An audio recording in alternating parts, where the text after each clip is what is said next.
Hi everyone, welcome to BDI Resourcing's next vlog. Today we're going to talk about what you can do once you've arrived in the UK to make a little bit of extra money. Really, you've got two options available to you.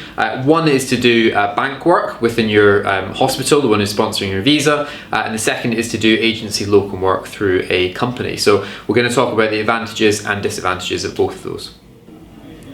Right, the first option that we mentioned was to do bank work, which is done in the hospital that you're working in. So these are the people who are sponsoring your Tier 2 visa that you've arrived in the UK to work for full-time. And basically a bank is a list of doctors who have said, we're happy to work additional hours or extra shifts if anything comes up. So in order to sign up for your bank, all you have to do is get in touch with your internal medical staffing team and give them your details to say that you're happy to do it.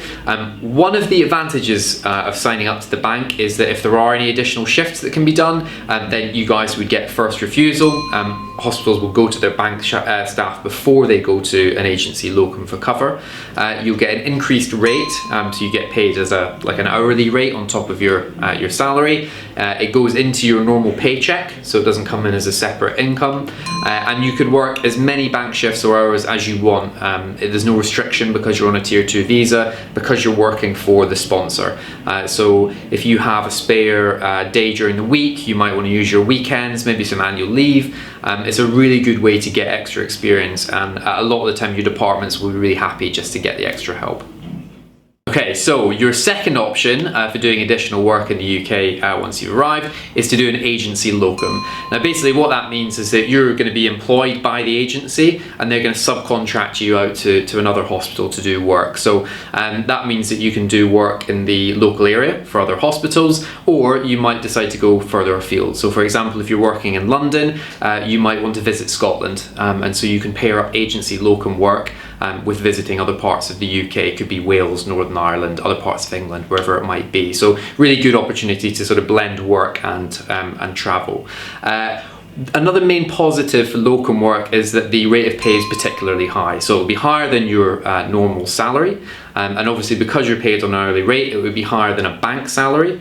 So again, another really good reason to do an agency locum. The drawbacks of the agency locums are though that, first of all, they're quite stringent on the compliance. So you're going to have to build up a file of documents in order to satisfy any hospital that you're being subcontracted to that you've got fitness to practice. So they'll be asking for occupational health checks, references, DBS checks. There's about 36 documents that you need to send in order to become compliant with an agency company. So it's quite stringent. You should have a lot of the documents they need from your current employer anyway, but if not, you may need to take some time to build a file. So choose your locum agencies carefully, and I wouldn't sign up to too many if you are going to go down that route. The other thing is that you cannot do an agency locum in your hospital that you work in. So your main sponsor, the people you have your permanent or fixed term job with, you can't be employed by them and do an agency locum through them.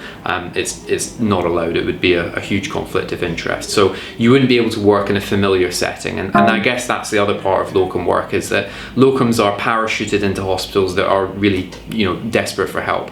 Usually it's short-term notice to cover shifts. So you'll be in a hospital that you don't know, you won't know the layout, the people, the department. So that can be quite a daunting prospect, especially if you haven't been in the UK very long. So again, you might want to consider that a little bit later on down the line and just stick to bank shifts in the first instance in order to make those extra bits of money.